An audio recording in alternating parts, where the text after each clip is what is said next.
शांति। Good evening, नमस्ते।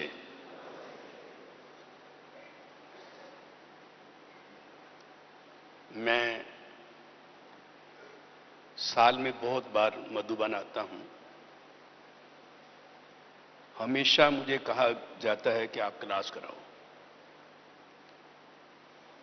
मेरा एक ही उत्तर रहता है, मधुबन एक ऐसा स्थान है जहां मैं क्लास करने आता हूं, क्लास कराने नहीं आता। परंतु जब मुझे ये क्लास कराने का आदेश हुआ, मैंने बहुत विचार किया और एक सेकंड में मुझे अपने युवा जीवन की बहुत याद आने लगी। क्योंकि 21 साल की उम्र में मैंने इस ज्ञान में पदार्पण किया और बाबा, मैं नहीं चल रहा हूं पर बाबा मुझे चलाता आ रहा है। जब शुरू शुरू में हम ज्ञान में आए, उस समय योग शब्द नहीं था और कहा जाता था कि फलाना भाई आया, इसको निष्ठा में बिठाओ, या यदा कदा कहा जाता था कि आज निष्ठा का प्रोग्राम है। फिर बाद में धीरे धीरे बाबा की मुरलियां चलती रहीं और बाबा ने फिर एक बार योग शब्द का प्रयोग किया। बच्चे, तुम्हारी योग की स्थिति बहुत अच्छी होनी चाहिए। फिर काफी समय योग योग का शब्द का बाबा मुरली में उपयोग करते रहे। फिर बहुत समय के बाद एक बार बाबा ने कहा, बच्चे योग शब्द तो सन्यासियों का है, हमारा शब्द नहीं है, और योग कहने से हमारी जो साधना है वो कठिन हो जाती है। बाबा ने कहा, बच्चे बाप को याद करते हैं, इसलिए बच्चे याद कहो। हम सब याद करने लगे, याद कहने लगे। फिर करते करते बाबा ने, जैसे जैसे हमारी पढ़ाई आगे बढ़ती गई, तो बाबा ने धीरे धीरे योग शब्द में भी थोड़ा परिवर्तन कर दिया। बाबा ने कहा, बच्चे ये याद नहीं, याद में परिवर्तन कर दिया। तो बाबा ने कहा, याद नहीं है, ये याद की यात्रा है। हमने सोचा ये राइट है। समझो मैं यहां से बैठे हुए आगरा को याद करता हूं, पर अगर मैं बाई रोड आगरा जा रहा हूं तो हर माइलस्टोन आता जाता है, माइलस्टोन आता रहता है।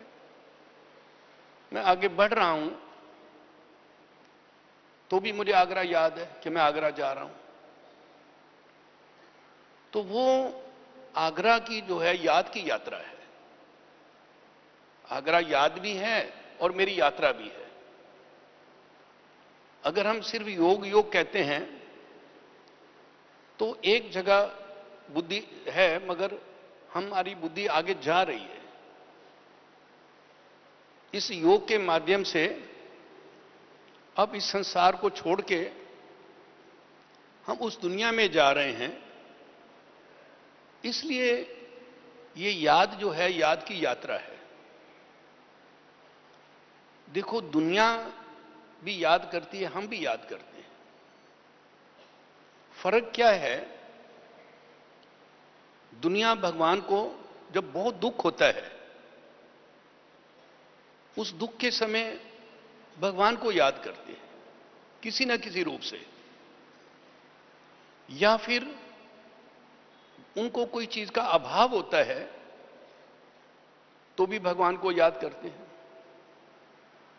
कोई कहेगा बाबा मुझे पुत्र देना, कोई कहेगा बाबा मुझे धन देना, आदि आदि कुछ ना कुछ फरमाइश वो भगवान के आगे करते हैं। मगर हमारी जो याद है हम इसलिए नहीं कि हम दुखी थे, हम यज्ञ में आए इसलिए दुख नहीं कि हमको घर में दुख था, कोई दुख के कारण नहीं आए, या हमें कोई चीज की कमी थी उसको पूरा करने के लिए हम यहां आए। परंतु एकमात्र जो हमारे अंदर चीज पैदा हुई वो था भगवान का प्यार, प्यार, प्रेम। और वो प्रेम था, रियल प्रेम भी वही होता है जो निस्वार्थ हो, जिसमें कोई स्वार्थ भावना ना हो। तो वो प्रेम जो है, तो हमें भागवत पढ़ते थे तो हमें गोप गोपियों के जो चरित्र थे वो याद आते थे। उस समय आज जैसे स्टूडेंट कहा जाता है, इतने स्टूडेंट मधुबन आ रहे हैं, इतने जिज्ञासु मधुबन आ रहे हैं, पहले ये नहीं कहते थे। टेलीग्राम जाती थी, बाबा इस पार्टी में इतने गोप आ रहे हैं, इतनी गोपियां आ रही हैं, ये हमारी भाषा थी। हम कभी ये नहीं कहते थे बाबा मधुबन में इतनी पार्टी में इतने भाई आ रहे हैं, बहनें आ रही, ये भी नहीं कहते थे। इतने गोप आ रहे हैं और गोपियां आ रही हैं। क्यों? उस वक्त मुझे याद है हम सब की जो अवस्था थी वो भगवान के प्यार में लीन रहते थे, उसमें मस्त रहते थे। और दुनिया के विघ्न भी आते रहते, समाज के भी आते थे, मगर हम कहते थे मस्त रहो मस्ती में, आग लगे बस्ती में। कुछ भी हो, हमारी जो वो मस्ती है, रूहानी मस्ती, वो कम नहीं होना चाहिए। तो भगवान से जो प्यार जुटा, प्रेम हो गया,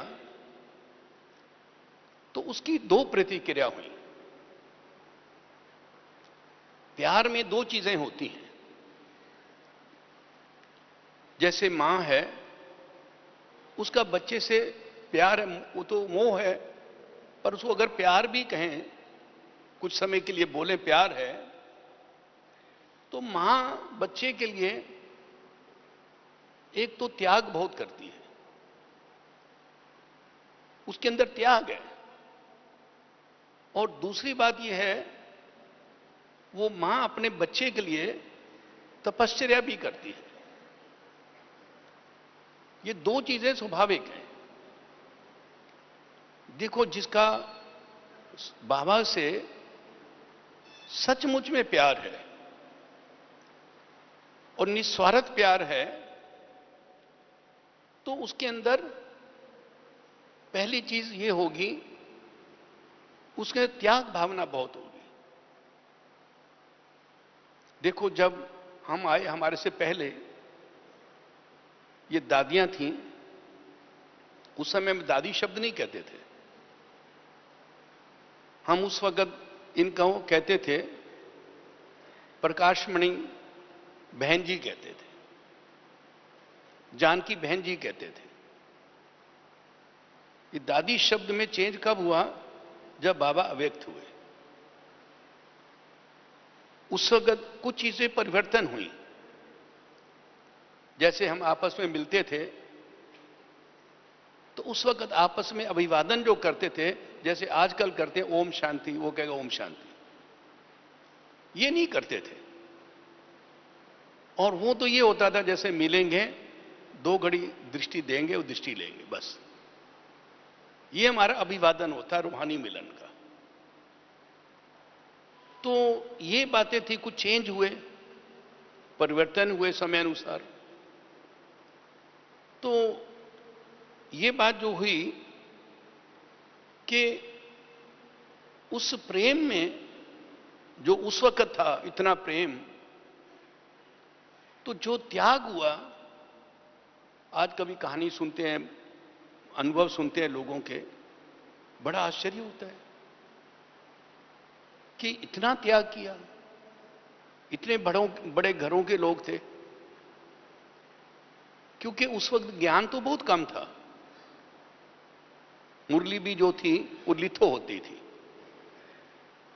कुछ थोड़ी कापियां छपती थी,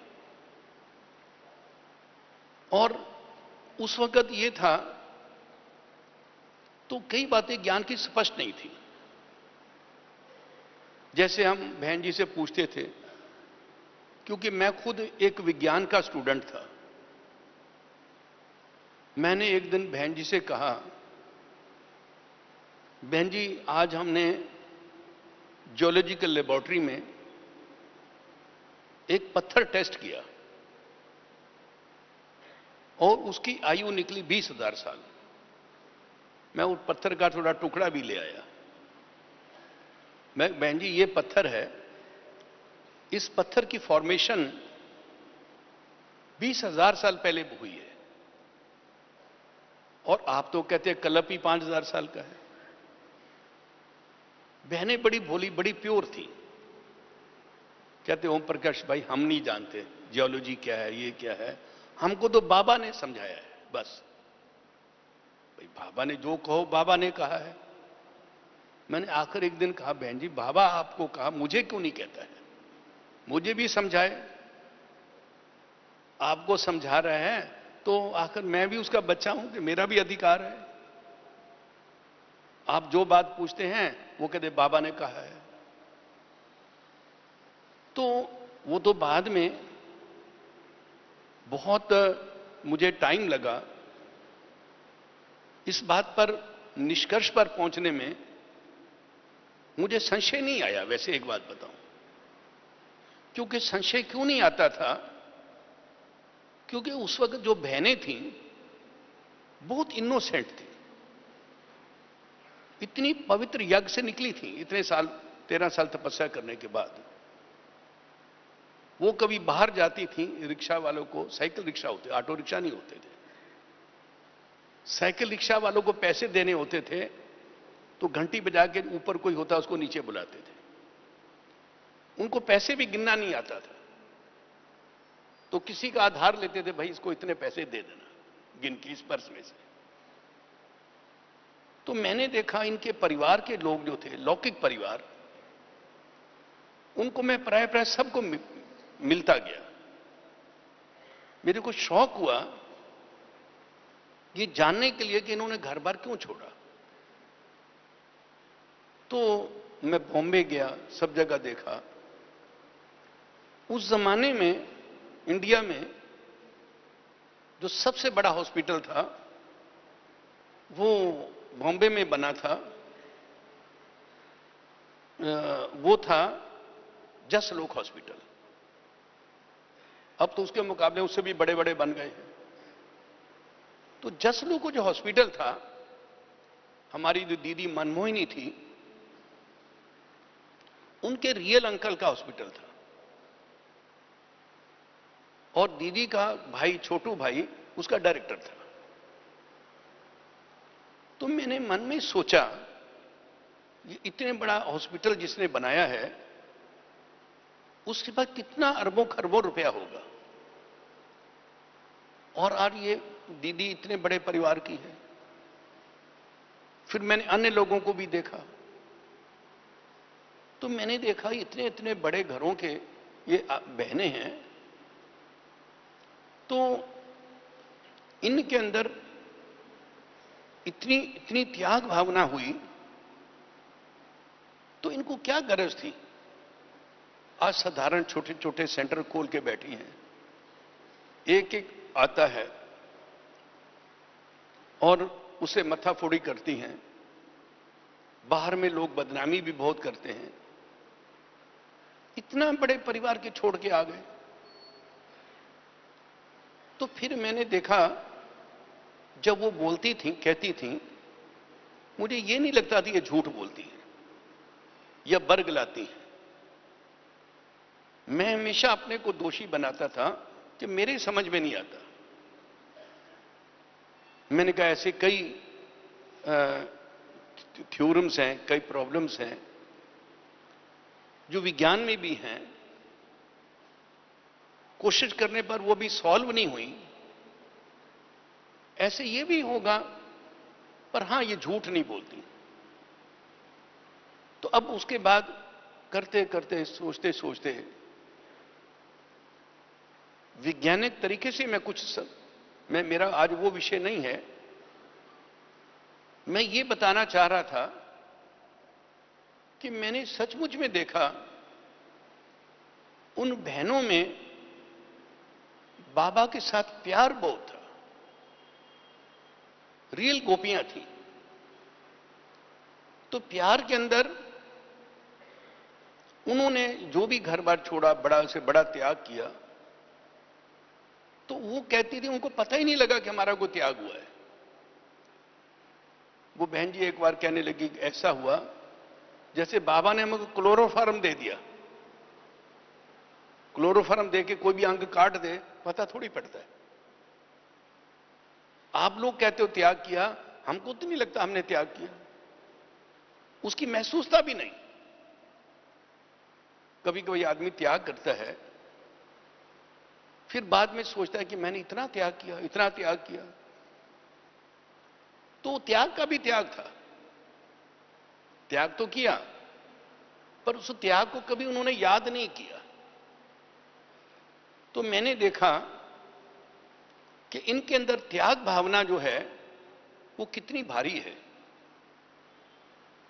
तो त्याग में जब आदमी त्याग करता है तो बाबा कहते हैं ये हमारे दो पहिए हैं जीवन के, ब्राह्मण जीवन के, एक त्याग और तपस्या। अब देखो, अब त्याग माना किस बात का त्याग? देखो, घर बार का त्याग करना कठिन नहीं है, बहुत आसान है। मगर जो बाबा हमको त्याग सिखा रहा है वो क्या है? उस त्याग में तीन बातें हैं। एक तो ये है कि जो बाबा हमको त्याग करा रहा है, सबसे पहला त्याग है इच्छाओं का त्याग। हमारे अंदर इच्छा ना रहे। कई बार होता है कि हमने जो पहले अज्ञान काल की इच्छाएं थी वो छोड़ दी, मगर ज्ञान में आने के बाद दूसरी इच्छाओं ने अपना स्थान ग्रहण कर लिया। जैसे मान लो कुछ लोगों की इच्छा होगी कि हमारे सेंटर का भवन बन जाए। भवन बुरी बात नहीं है, पर इच्छा होना, अगर वो इच्छा हमारे अंदर है, सोचते रहेंगे तो हमारी जो शक्ति है वो क्षीण होती जाएगी। जो योग से हम एनर्जी जमा करते हैं, ज्ञान से शक्ति जमा करते हैं, वो लीक होती जाएगी इच्छाओं के कारण। हां, ये लक्ष्य रखना बुरा नहीं है। देखो, लक्ष्य में और इच्छा में बहुत फर्क है।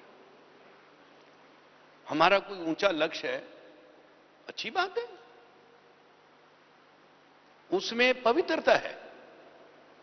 और इच्छा जो चीज है उसके अंदर हमको शक्तिविहीन बनाती है। देखो, जो आप बहुत इच्छाओं से बहुत घिरे हुए रहते हैं ना, हमेशा बात देखेंगे वो पजल रहते हैं, उनको टेंशन बहुत रहता है, मन पर बहुत प्रेशर होता है कि किस बात का? काम का नहीं। कोई कहता है काम बहुत है, बिजी है, नहीं। काम के कारण मैं समझता हूं, कोई कहे कि टेंशन है, मैं नहीं समझता टेंशन है। जो हमारे अंदर इच्छाएं होती हैं, उन पूरा करने में जो हमारी एनर्जी लगती है, वो दरअसल एनर्जी वेस्ट जाती है, इच्छाएं। अब वो बात, कोई भी बात की इच्छा, समझो आज आपने देखा इस भाई को बैच बहुत अच्छा लगा है, बहुत सुंदर है, बहुत अच्छा लग रहा है, आपने देख लिया, आपके अंदर इच्छा पैदा होगी कि मुझे भी ऐसा बैच लेना है। अब ढूंढने लगे कहां मिलेगा, कहां मिलेगा। मिल ही नहीं रहा, पता नहीं कहां से लिया। वो इच्छा के कारण आप कितने डिस्टर्ब हैं, और जब तक वो मिले तब तक आपकी कितनी शक्ति नष्ट हो गई। ऐसे कोई भी चीजें हैं, चाहे सेवा के साधन है, चाहे सोन्नति के साधन है, इच्छा रहित होकर के हम पुरुषार्थ करें।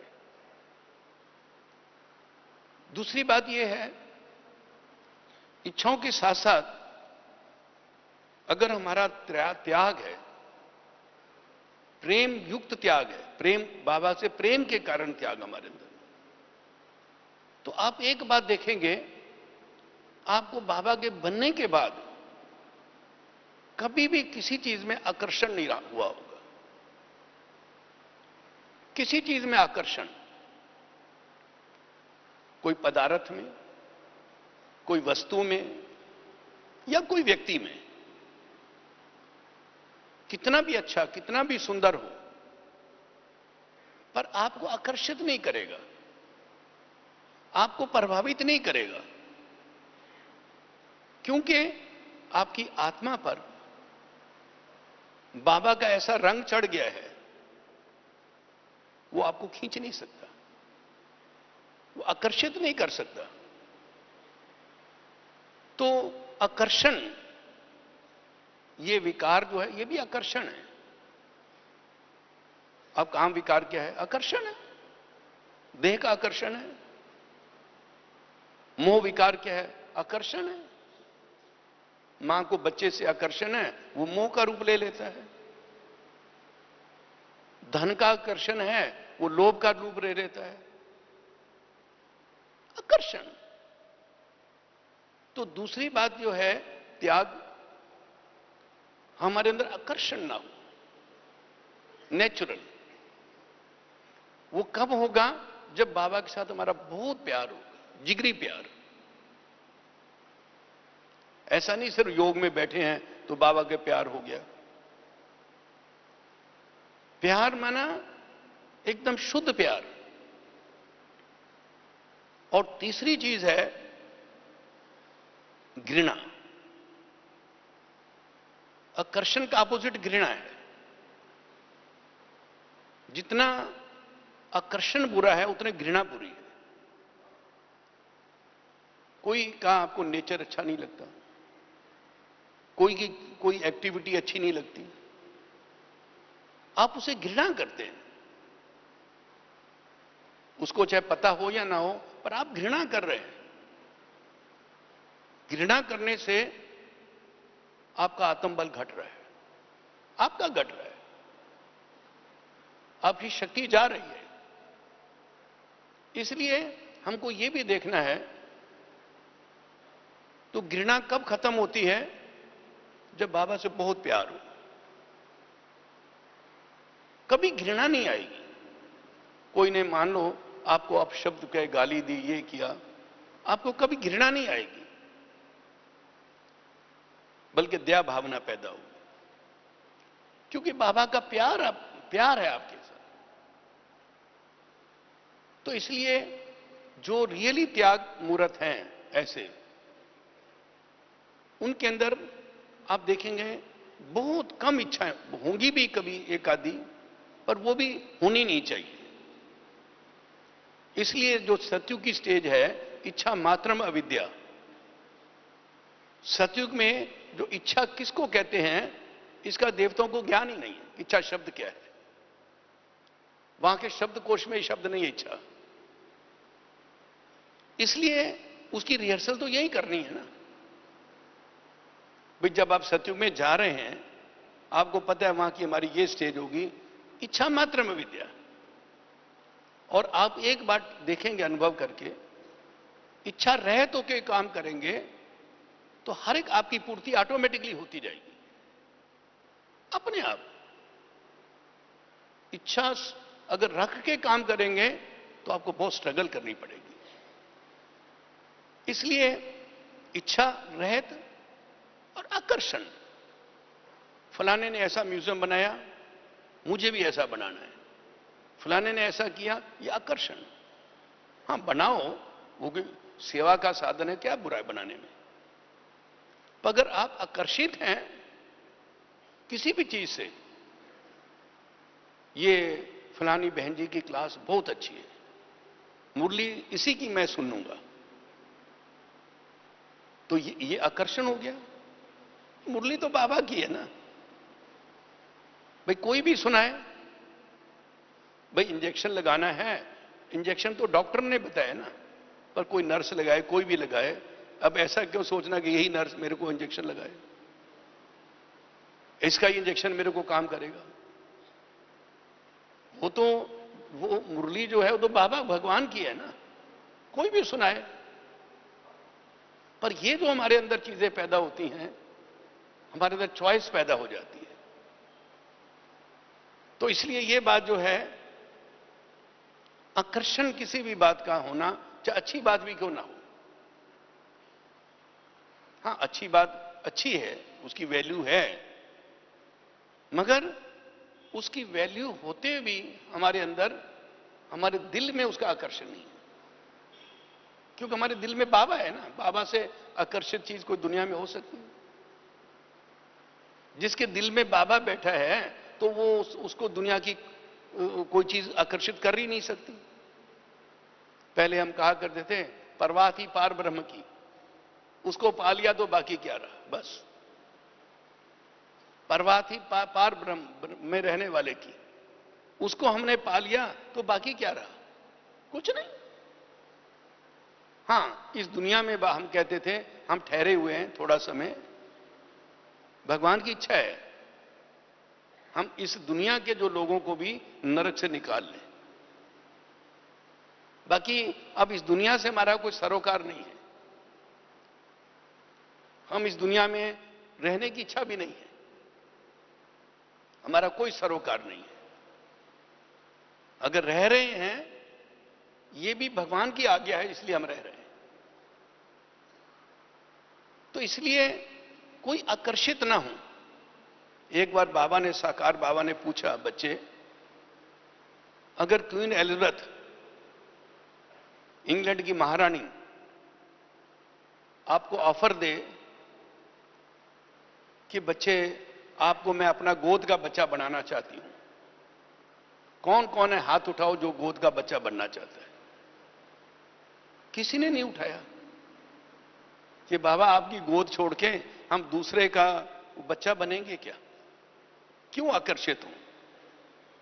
एक बार की बात है, मैं पटियाला में, हम और आत्म प्रकाश भाई हम पढ़ते थे इंजीनियरिंग कॉलेज में।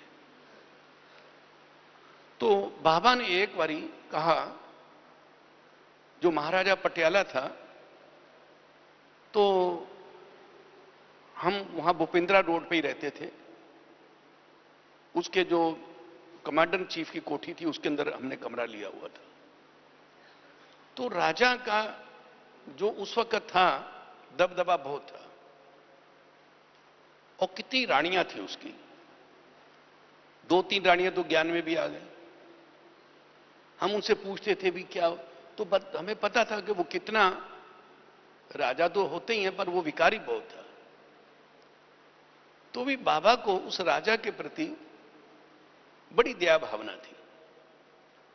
अब राजा ने शरीर छोड़ दिया तो बाबा ने हमें कुछ गिफ्ट भेजे, चित्र भेजे कि बच्चे तुम जाकर के उस राजा के बच्चे बेटे को ये सौगात दो, मिलो और उसको निमंत्रण दो कि भगवान ने आपको निमंत्रण दिया है कि आप माउंट आबू आओ। पहली बात तो उसे मिलना बहुत कठिन, बहुत कठिन। खैर बाबा का आदेश था, हमने जैसे तैसे, उसने हमको टाइम, हमने उनको यही कहा कि पिताश्री जो थे आपके पिताजी के खास मित्र थे, उन्होंने आपके लिए गिफ्ट भेजा है, हमें 2 मिनट का समय चाहिए। हम गए, मिले, 2 बहनें साथ में थी, 2 भाई थे। वो बड़ा खुश हुआ कि तुम्हारे पिता को आज, वो तो उन्होंने शरीर छोड़ दिया, आप बहुत भाग्यशाली हैं जिनको भगवान याद किया है। वो कह रहे भगवान, हमने कहा ये चित्र, ये जो चीज है, भले पिताश्री हैं, अब पिताश्री का जो तन है वो भगवान ने अख्तियार कर लिया है, अब उन्होंने ये भेजा है तुम्हारे लिए। तो जैसे कहा उसने ऐसे सिर को लगाया कि मेरे को भगवान ने भेजा है। इतना खुश हुआ, फिर प्रसाद भी दिया। तो उसने अपने एडीसी को बुलाया, आप इनको सारा महल दिखाओ। उस महल में हम कोई नहीं जा सकते थे। उसने अपना महल दिखाया। उसके 30 बेडरूम थे और हर बेडरूम का कलर अलग अलग था, और उसके अंदर और स्विमिंग पूल कितने थे, गार्डन कितना बड़ा था, और सारा देखा। देखे कम से कम 1 घंटे से ज्यादा समय लगा उसको देखने में। तो हम देख दाख के आ गए। बाबा को पत्र लिखा, बाबा आपने जैसे कहा हम उसको निमंत्रण दे आए, बहुत खुश हुआ, उसने निमंत्रण स्वीकार तो किया है पर आने की डेट नहीं बताई। तो मैंने कहा, जब बातचीत के बाद बाबा उसने हमको अपने एडीसी को बुलाया, हमको सारा महल दिखाया। बाबा क्या गजब का था, क्या सुंदर उनके बेडरूम थे, एक से एक बढ़ के थे। वो ये था, वो था, जैसा था हमने सारा वर्णन करके लिख दिया। बाबा का पत्र आया। बाबा ने सोचा ये बच्चे वहां गए उसकी सेवा करने, पर ये तो प्रभावित हो गए, समझो। तो बाबा ने पत्र लिखा, बच्चे वो क्या महल है, ऐसे तो बच्चे वहां की जो दास दासियां होंगे उनके आउट हाउसेस भी अच्छे होंगे, ये क्या है, कुछ नहीं। तो बाबा ने जब ये कहा, बाबा ने सारा हमारी जो नशा था उतार दिया।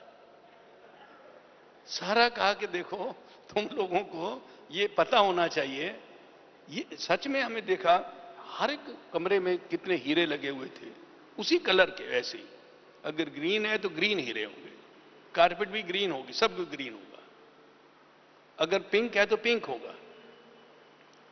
तो हमने सोचा कि हाँ बात तो ठीक बाबा ने लिखा है। हाँ बाबा, हमने उस घड़ी जैसे बाबा का पत्र मिला, 1 सेकंड में वो महल जो था आंखों से ओझल हो गया, खत्म, 1 2 3 खत्म। तो बाबा कहता है, बच्चे इस दुनिया में हम किसी चीज से भी आकर्षित ना हो। तो इसलिए दूसरी बात, एक तो त्याग और दूसरा है तपस्या। तो कई लोग पूछते हैं तपस्या क्या है। कोई समझते आज हमारी भट्ठी हो रही है, हम मधु बनाए तपस्या करने आए हैं, हमारी तपस्या चल रही है। और उसमें तपस्या में जो पहली पॉइंट मैं आपसे बताई वो है अशरीरी अवस्था। हमारे ज्ञान योग के पुरुषार्थ में देखा जाए तो सब बातें बहुत सरल हैं। ज्ञान सरल है, सुनाना सरल है, भाषण करना सरल है, मगर सबसे मेहनत वाली बात है, मैं कठिन शब्द तो नहीं कहूंगा,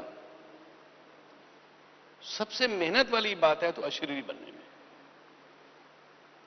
और जिसकी अशरीरीपन की अवस्था ज्यादा ऊंची है वही वास्तव में 108 की माला में आने वाला है। अशरीरी अवस्था बना के चलना, थोड़ी देर हम योग में बैठे अशरीरी हो गए, नहीं। तपस्या वो है, चलते खाते उठते बैठते हमारी अवस्था अशरीरी रहे। एक तो ये है, ये तपस्या है। दूसरा तपस्या का भाग है भाई भाई की दृष्टि। इसमें बहुत प्रैक्टिस चाहिए। ये कहना थ्योरी में तो आसान है कि आत्मा भी, तू भी आत्मा, मैं भी आत्मा, पर वो दृष्टि हमारी वो रहे। तो तपस्या का दूसरा भाग है भाई भाई की दृष्टि, और तपस्या का तीसरा भाग है मनसा सेवा। मनसा सेवा पर बाबा ने इस साल मुरलियों में बहुत बार कहा। तो मैं सोचता था बाबा बार बार ये अभी क्यों कह रहे हैं। बाबा ने कहा था बच्चे अंत में तुम्हारी ये सेवा काम आएगी। और मैं आपको ये बताना चाहता हूं कि मनसा सेवा को बड़ा लाइटली ले रहे हैं, और सबसे अगर कठिन सेवा है तो मनसा सेवा है।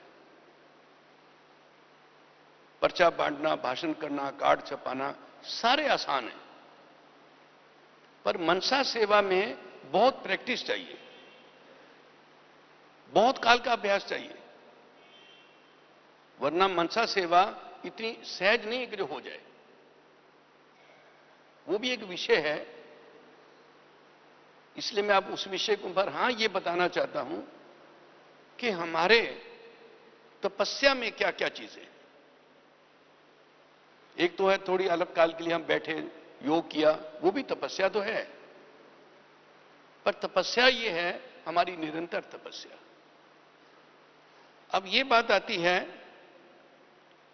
कि ये जो हमारी राजयोग है, योग है,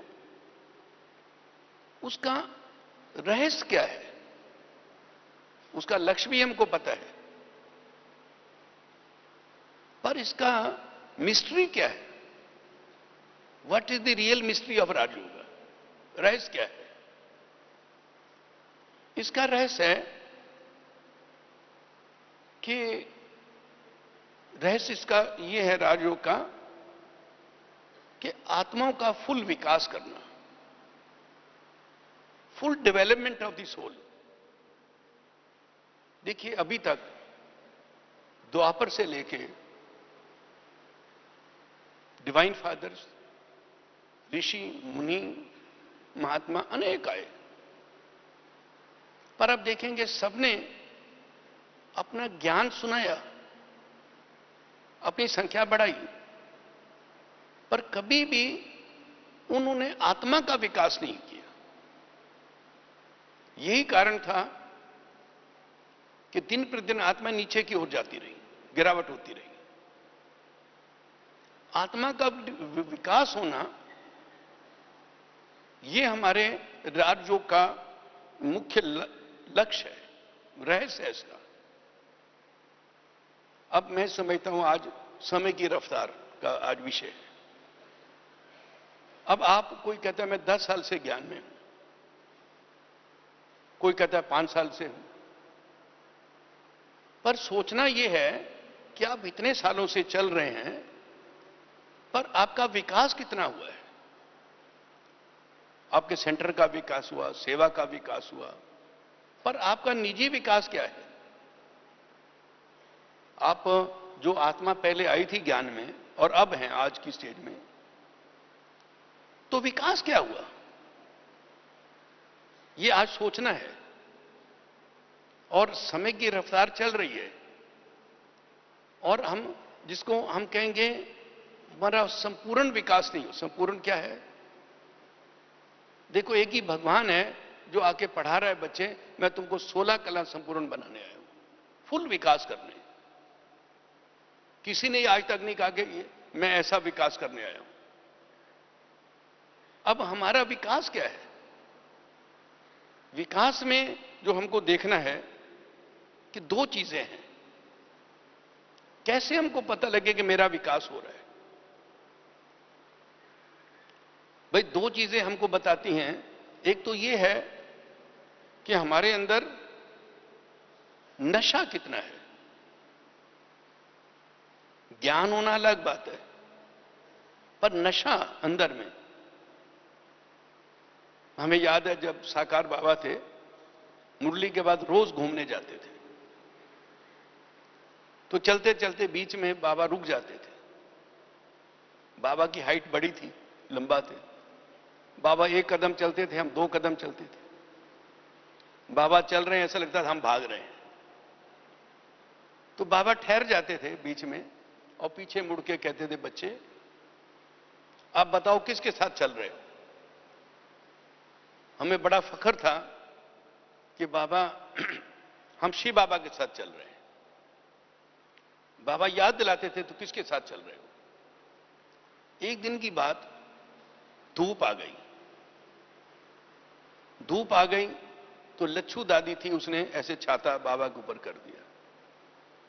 चलते रहे। बाबा ने थोड़ी रुक के पीछे मुड़ के पूछा, बच्चे बताओ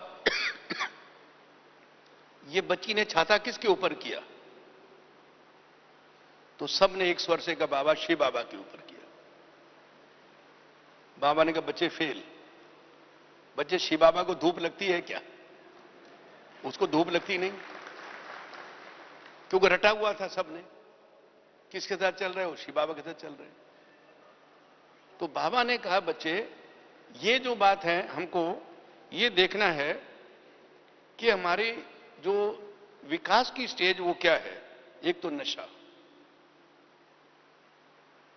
नशा इतना हो हम किसी से भी बात करें उसको पता लगे भाई इसने कुछ पी तो नहीं रखा, क्या है। नशे में हमारी स्टेज दिखे। दूसरी बात, विकास की निशानी क्या है? हल्कापन।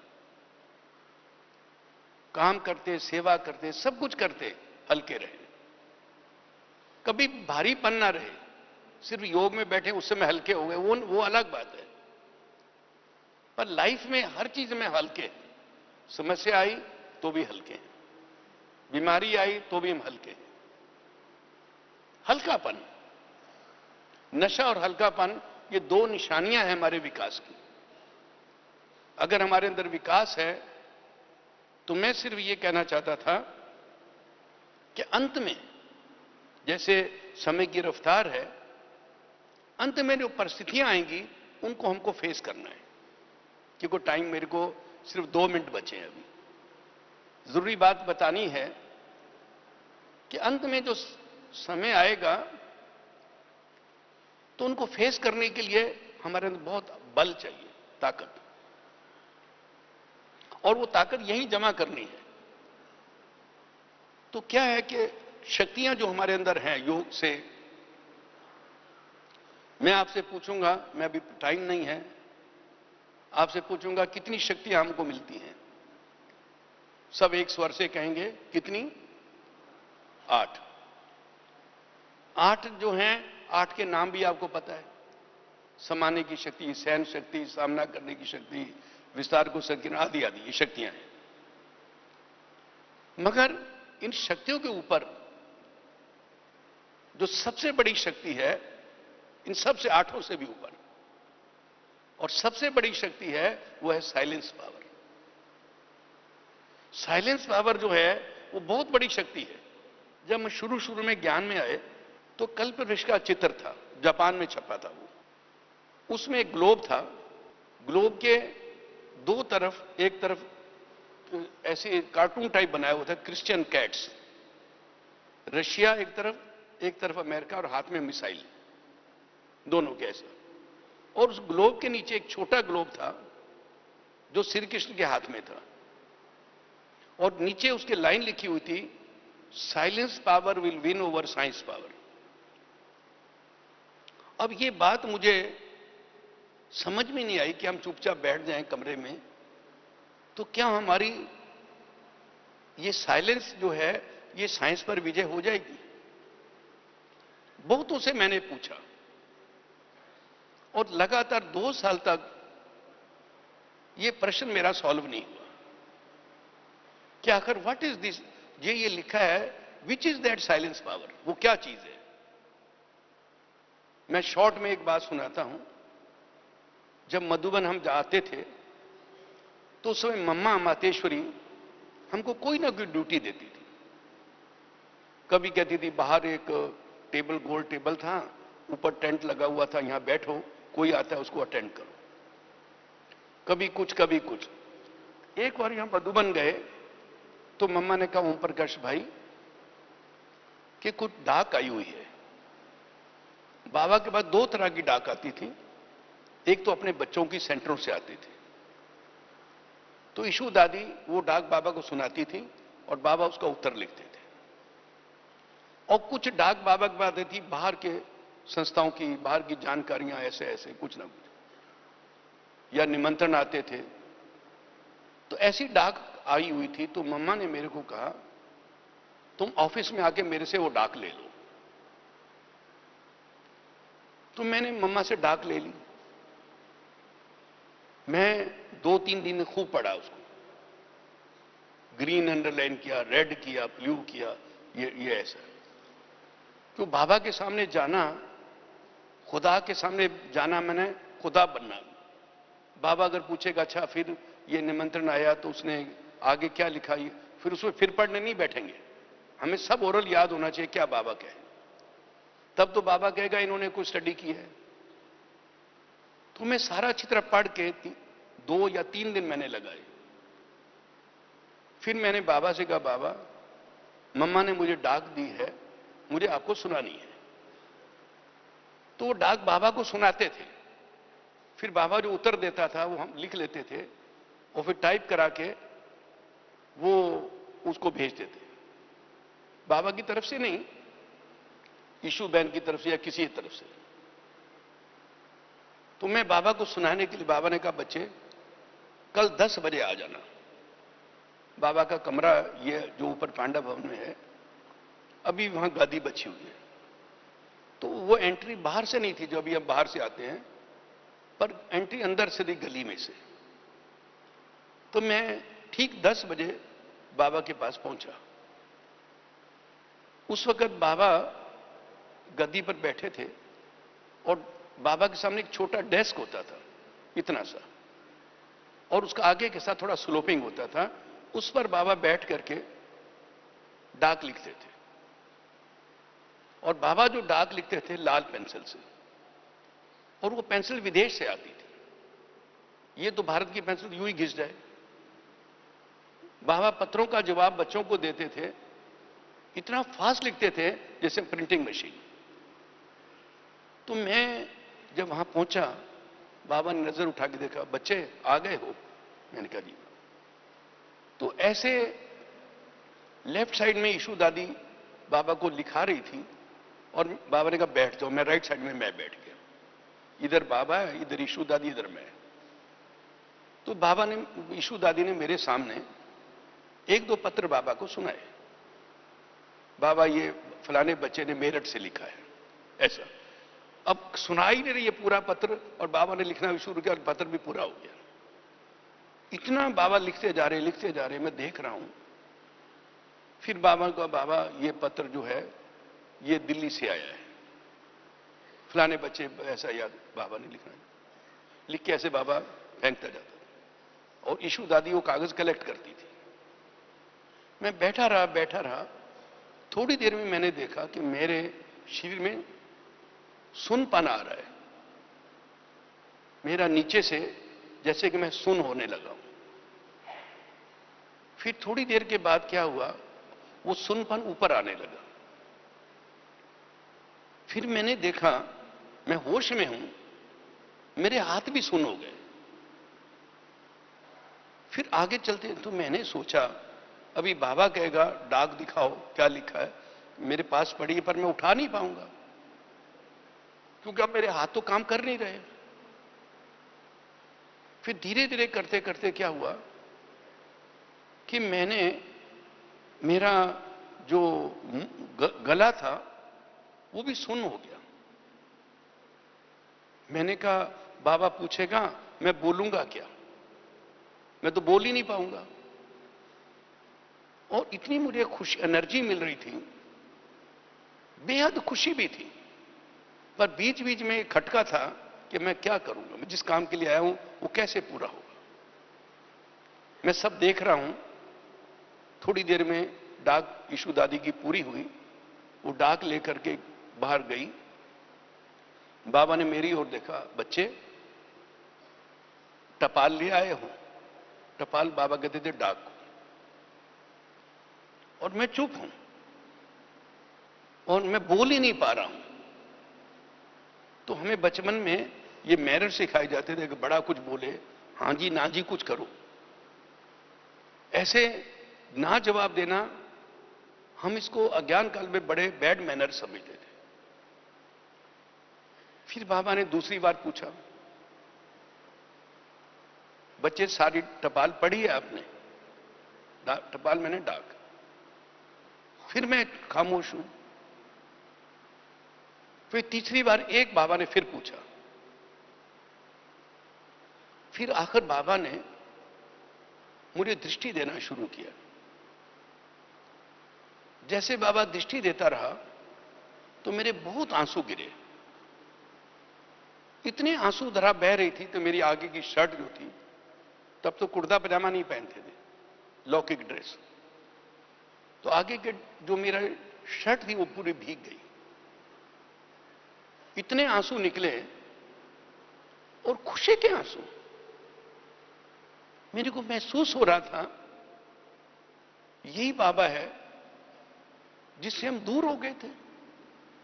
बाबा दृष्टि दे रहा है, दे रहा है, दे रहा है, मुझे करंट मिल रही है। पर अफसोस है साथ साथ कि मैं जिस काम के लिए आया हूं, बाबा ने मुझे टाइम दिया है, वो हो ही नहीं पा रहा। थोड़ी देर में बाबा ने मुझे ऐसा प्यार किया कि बच्चे कल लिखेंगे। तो ऐसे बाबा के आगे उठ के चले गए और मैं वहां बैठा हूं सन्न होकर के। सब मैं ध्यान में नहीं गया, मैं देख रहा हूं सब। थोड़ी देर में फिर मेरी इंद्रियां सक्रिय हुई। मैं उठा और सीधा मम्मा के कमरे में गया। मैंने कहा, मम्मा मेरे से एक बड़ी गलती हो गई है, बताओ क्या गलती है?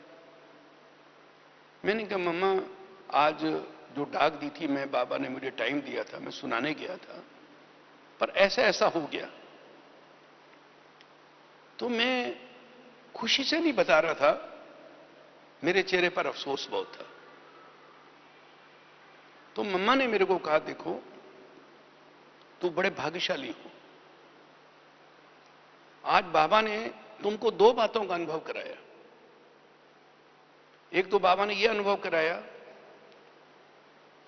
जैसे बाबा ब्रह्मातन में मुरली सुनाने आते हैं, ऐसे बाबा ने आज तेरे को अनुभव कराया कि बाबा बच्चों की डाक सुनने भी आते हैं। क्योंकि हर एक पत्र जो मधुबन जाता था, लिफाफा, उस पर लिखा जाता था, श्री बाबा केयर ऑफ प्रजापिता ब्रह्मा। हम इसको औपचारिक मानते थे, पर ये तो रियल बात है। और फिर दूसरी बात, आज बाबा ने आपको साइलेंस पावर का अनुभव कराया। मेरे को इतनी अपरंपार खुशी हुई, इतना मैं गदगद हो गया कि मुझे आज साइलेंस पावर का पता लगा। मैं मधुबन 10 दिन तक रहा, गया ही नहीं वापस, और इसको पक्का करता रहा। टाइम हो गया है, मगर वो क्या पावर है, किसको हम कहते हैं साइलेंस पावर? तो वो मैं बाकायदा उस पर वहां रह के मेरी अपनी रिसर्च बहुत चलती रही। फिर टाइम मिलेगा तो कभी आपको लेन देन करेंगे, पर आज इतना ही कहता हूं कि हमारी लास्ट में जब अंतिम समय आएगा, हमारे को साइलेंस पावर की बड़ी आवश्यकता है। तो इतना ही आज आप सब, आज तो मेरा ख्याल है भट्टी का लास्ट डे है, और शायद लास्ट क्लास में मुझे कहा गया कराने के लिए, फिर भी आप बड़े शौक से सब आए हैं, उसके लिए आप सबका बहुत बहुत आभार। ओम शांति।